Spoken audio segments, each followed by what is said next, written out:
The night air trembled as the hum of engines grew louder, distant lights crawling like fireflies along the edge of the valley.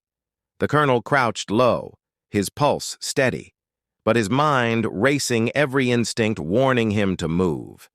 Yet he stayed frozen, watching her silhouette outlined by the moon. Her rifle lay steady across the sand, the scope glowing faintly as her eye never left the horizon.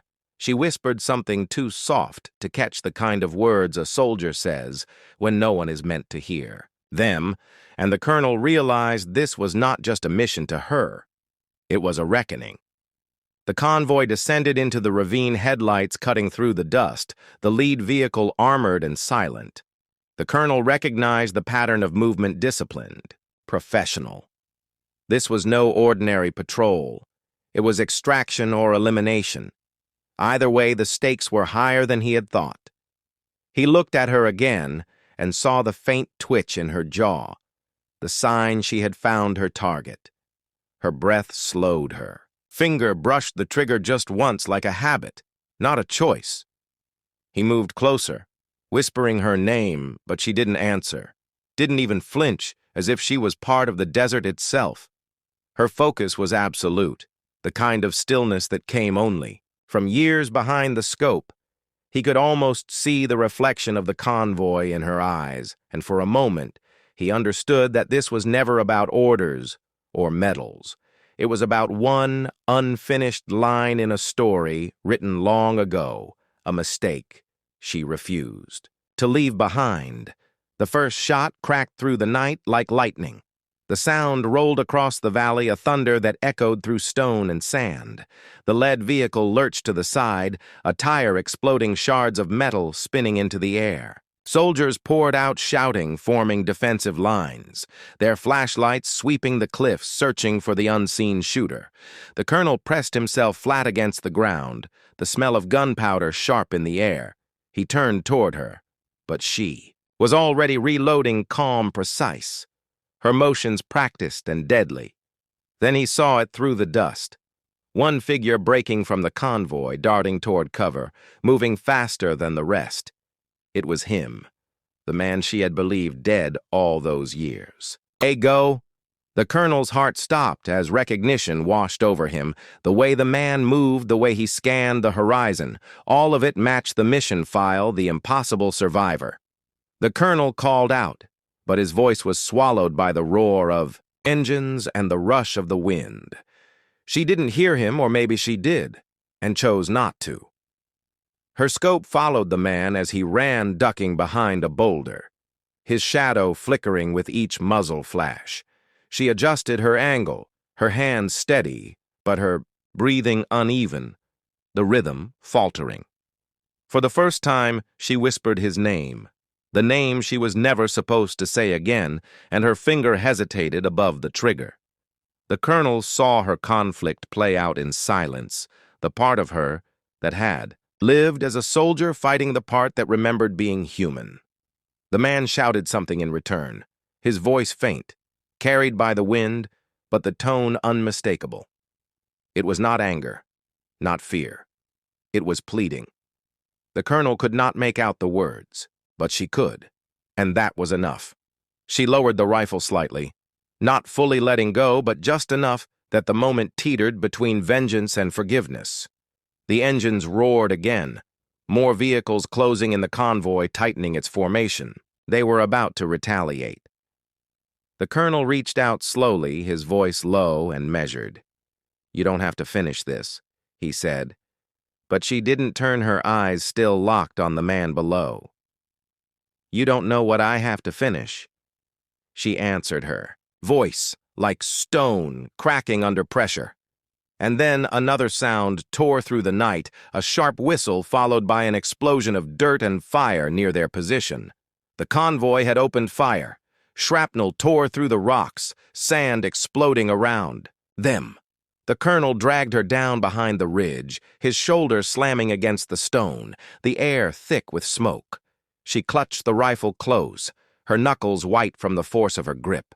He saw the faint glimmer of tears in her eyes, though. Her face remained unreadable. She had not fired again, but the decision still hung heavy between them, suspended in the chaos. He grabbed the radio, switching frequencies until static broke into a faint voice. Friendly forces inbound 5 minutes out. The colonel knew they had to move before the next barrage hit, but she didn't budge. She kept her eyes on the ridge where the man had vanished. Her jaw set, her breath shallow. He wanted to pull her away, to force her to live past this moment. But he knew she wouldn't leave until she had seen how it ended. Another flash of movement caught his eye. The man climbing the opposite slope, heading straight toward them. The colonel felt the weight of inevitability pressing down. Like gravity, he stood raising her rifle again, not aiming, just holding it across her chest. The man stopped halfway between them, his hands raised slowly, and in the eerie silence that followed, it was as if time folded back years into the desert. She took a step forward, her voice breaking the stillness. "You should have stayed dead," she said, not in anger, but in disbelief. The colonel could hear the convoy regrouping behind them, the faint metallic grind of weapons being reloaded, and still neither of them moved. She looked down at her rifle, then back at the man, her eyes softening with something like sorrow. The colonel felt the wind shift, the smell of smoke and metal mixing in the air, and knew whatever came next would change everything. Then the man spoke just 2 words, barely audible but enough to make her freeze. He said, "It's done," and the look that crossed her face told the colonel that there were truths buried in this mission, deeper than any report had revealed, truths that neither side was ready to face, as the next volley of fire ripped through the valley. The night was on fire again, red streaks cutting through the black sky, smoke twisting into the wind, the air filled with the echo of ricochets and shouted orders. The colonel pressed himself against the ridge sand, stinging his face as the next barrage rolled over them like thunder. He turned toward her, shouting something, but his voice vanished beneath the roar. Her eyes were fixed on the slope where the man had stood moments before, but he was gone, swallowed by smoke and flame, and for the first time her hands trembled just slightly around the Chaytak M200 that had never failed her. She dropped to a knee, loading another round, but her movements were slower now, not from hesitation, but exhaustion, the kind that crawls into the bones after years of carrying ghosts. She glanced toward the colonel, their eyes meeting briefly in the flickering light of tracer rounds. He could see the truth there. She wasn't fighting for command or duty anymore. She was fighting to understand what had really happened that night, years ago, when one shot made her a legend and broke her life in the same heartbeat. The ground shook as a blast hit close, sending dust over them both. The colonel reached for her, pulling her down as debris rained from the ridge above. She resisted for only a second before ducking low beside him, her breathing sharp, her jaw set. He shouted over the chaos, asking what the target had said, but she didn't answer. Instead, she pointed toward the convoy, below her lips forming words he could barely make out. "They are not extraction. They are cleanup." The colonel froze, realizing what she meant. The vehicles were not there to save anyone. They were there to erase something or someone, maybe both. It made sense. The silence, the radio blackout, the lack of coordinates command had sent them to finish what had been left undone to make sure no witnesses or evidence remained. The man she had tracked, the one she believed she had killed before, must have known something big enough to bury in the desert twice. She raised her rifle again, the barrel steady against the ridge, her eyes cold but clear, the uncertainty gone, now replaced by something harder, resolve pure and dangerous. She scanned the convoy below, each vehicle perfectly aligned, methodical, as if moving through a drill. Then she spotted movement, one figure giving orders near the rear. The man from before emerging from the smoke, alive against all odds again. He raised his hands, signaling his men, and in that instant, she understood he wasn't running from them. He was controlling them. The colonel swore under his breath, realizing the trap they had walked into, the entire scene staged to draw her out to confirm she was still alive.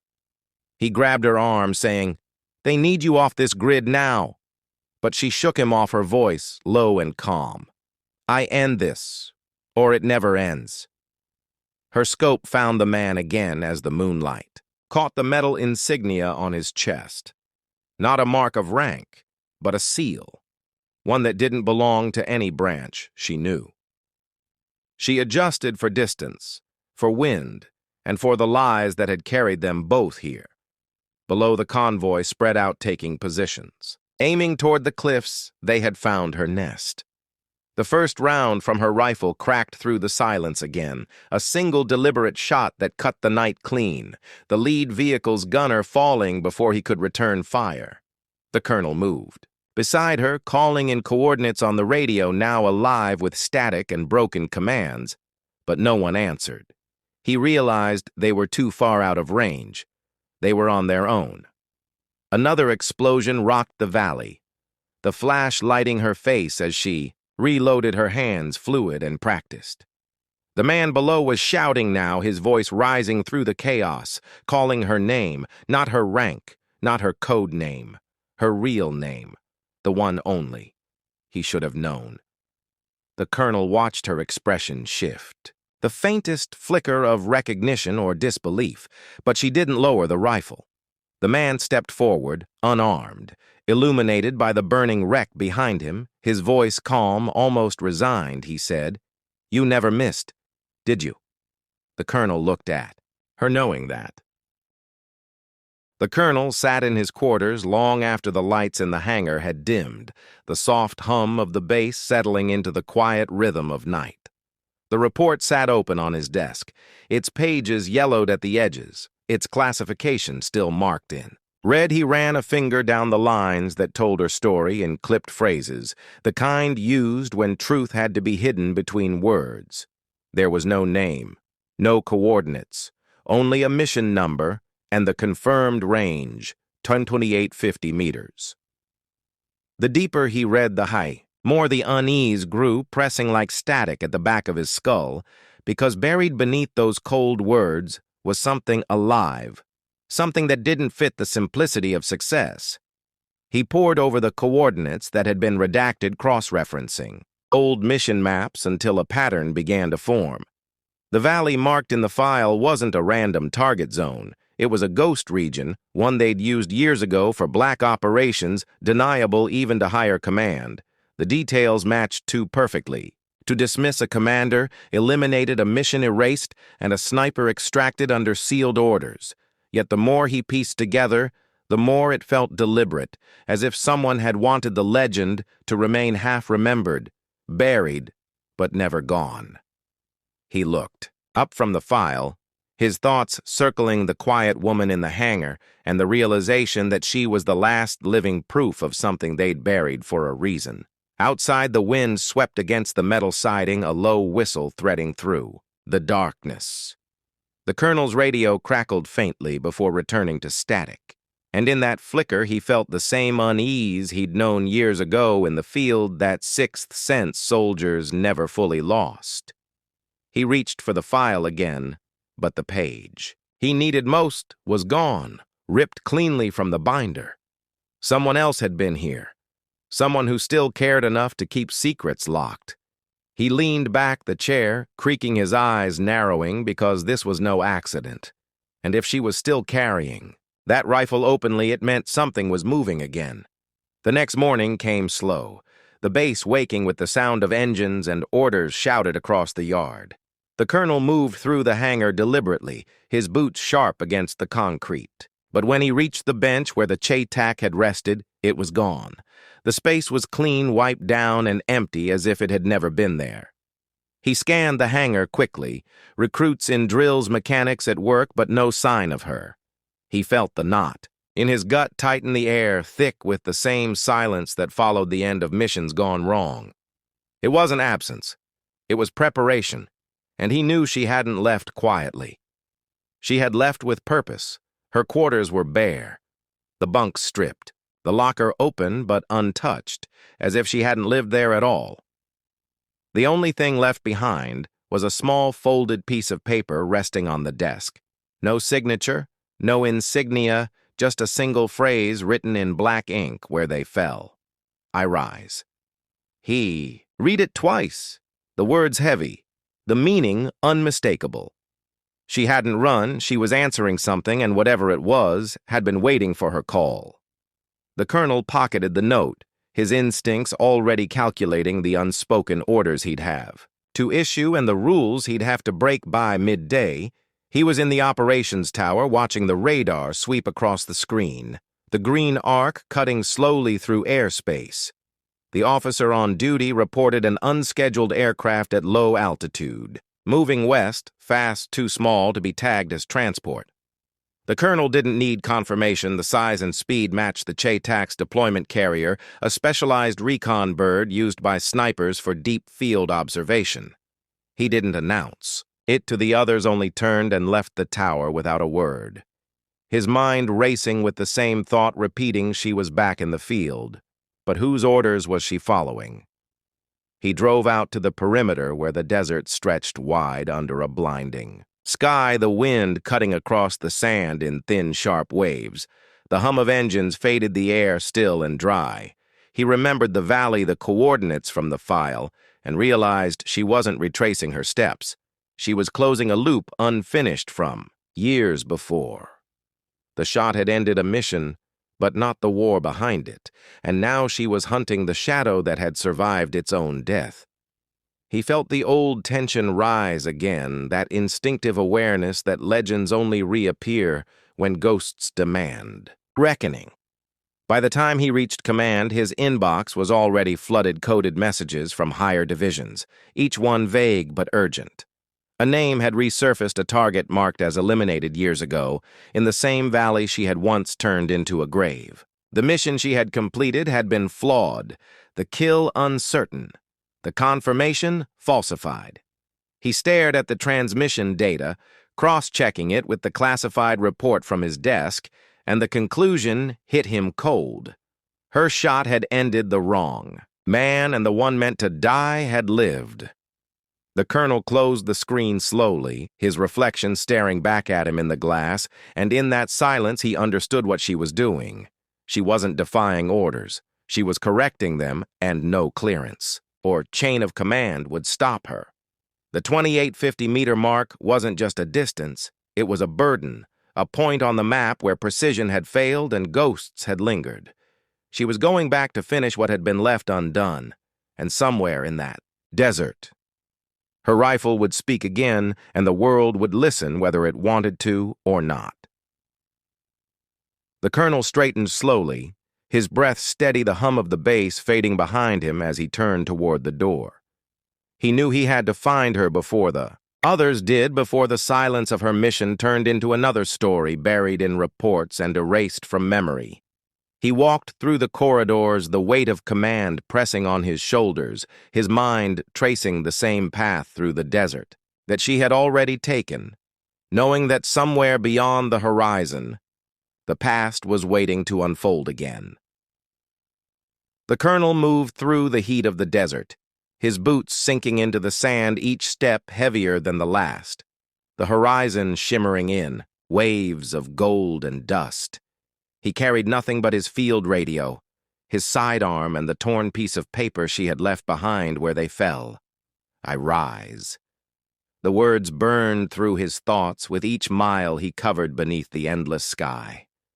The sun beat. Down on his neck, the wind dry against his skin, and in the distance the faint echo of engines whispered across the dunes. He stopped and scanned the emptiness, knowing she was somewhere ahead, hidden in the folds of the earth, like a ghost waiting for the wind to shift. He remembered her first mission, the one no one spoke about the night she had taken the 2850-meter shot that made her a legend. She had been younger then, quiet and unshaken, even as others doubted the range. They said the shot was impossible, that the wind and the curvature of the valley would scatter the round. But she had studied it for days, waiting for the precise moment when the earth would still. She had pulled the trigger without hesitation, the sound rolling through, the mountains like thunder. And when the dust cleared, there had been silence, absolute and final.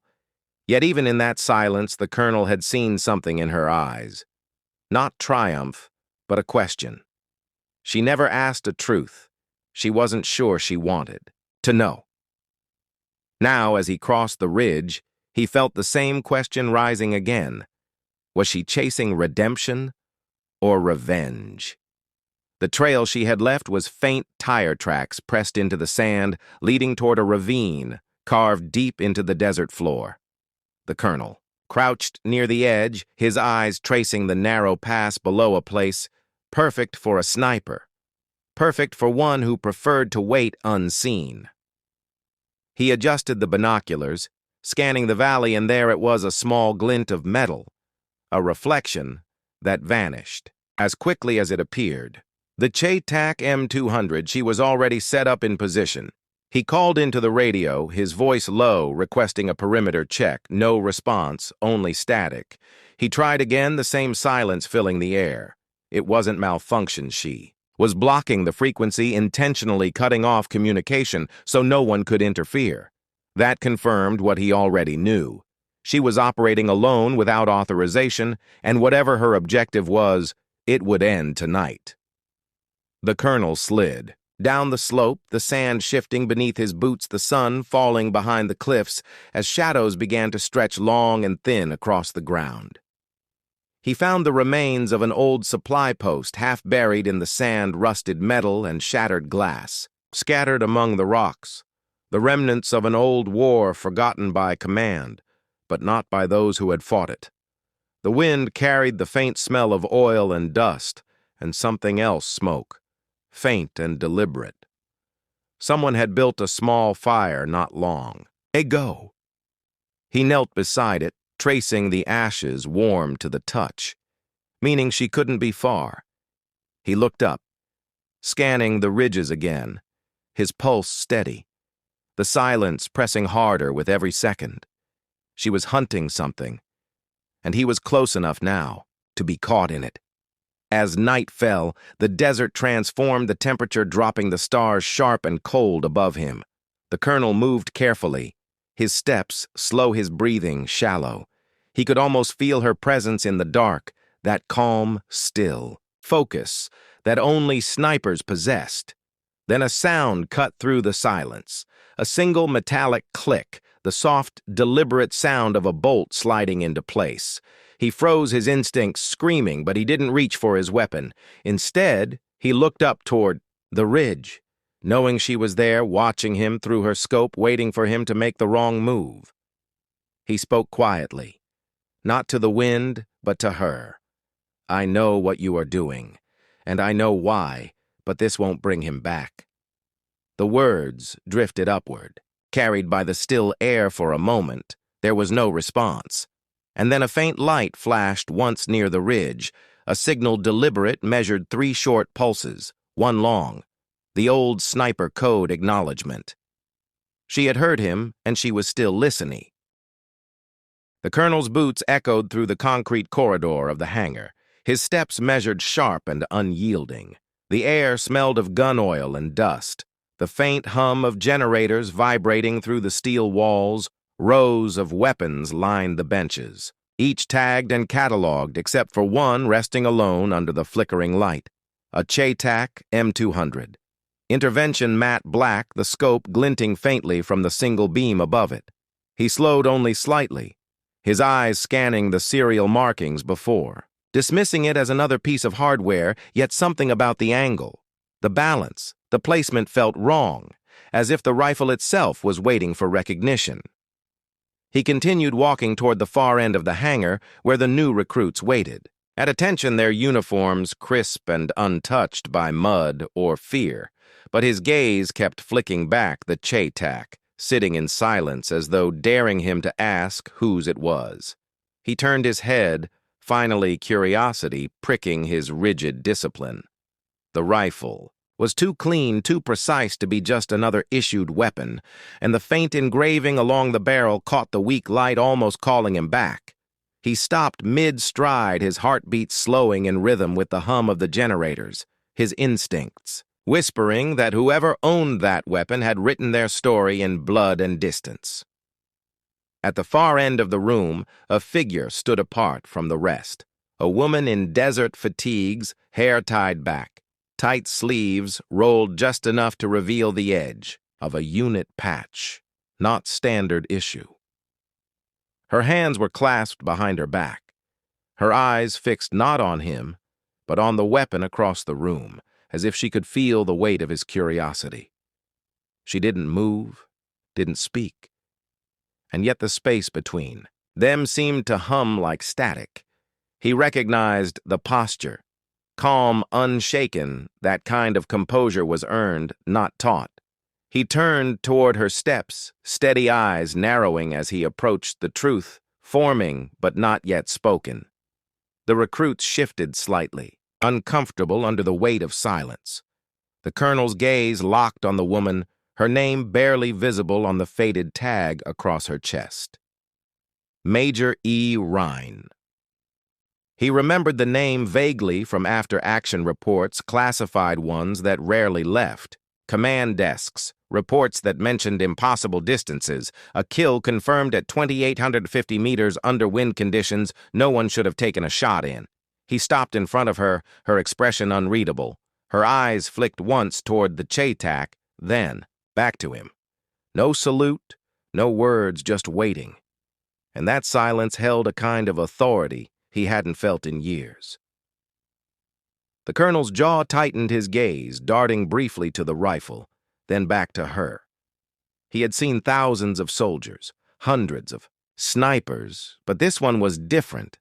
The quiet around her carried gravity. Her presence wasn't boastful yet. It drew the room inward. Every young recruit standing taller, sensing the current that ran through command without needing to name it, he opened his mouth to speak, but stopped, the words dying on instinct because the silence between them already spoke louder than any question could. He stepped closer, lowering his voice, though no one else dared to breathe, as if the air itself was, holding its breath waiting for what came next. The Chaytak glinted again, catching the weak light just enough for the engraved markings to reveal something more. Just beneath the scope, a small metallic emblem set into the stock, a badge shaped like a crosshair and etched with a single number, 2850. The colonel froze for the first time in years, the calculation immediate, no windage, no drift. That was the shot distance of legends and myths, whispered in training halls, a mark only earned by those who had done the impossible. The recruits hadn't noticed, but he had, and his pulse quickened, not with fear, but disbelief, because such precision was near inhuman, and only one soldier in his career had ever carried that range on her record. She met. His eyes without moving her face, calm, her gaze sharp and unblinking as if reading his thoughts before he even formed them.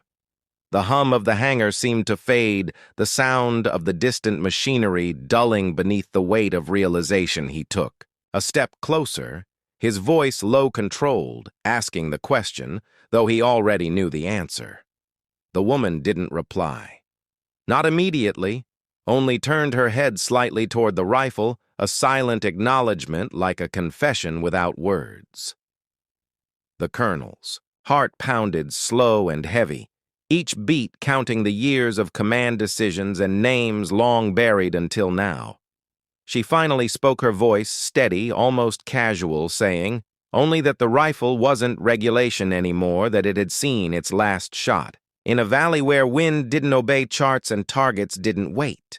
Her words carried the weight of ghosts, each syllable drawing the recruits closer without a single movement. She didn't explain the badge, didn't have to. The colonel understood, too well. What kind of record left such a mark? The room felt smaller, the air tighter, the hum louder, and for the first time in a long while he felt that familiar rush, not of command, but of awe, of witnessing someone who had done what logic said was impossible. The colonel turned toward the rifle once more, the emblem glinting faintly now under the steady hum of the lights. The Chaytak sat quiet, its barrel pointed toward the far wall, yet it seemed alive, a silent witness to stories untold. He didn't touch it, didn't need to. He knew the distance, knew the shot, knew the cost that came with numbers like that. and as he looked back at her, he realized she wasn't just another name on a roster.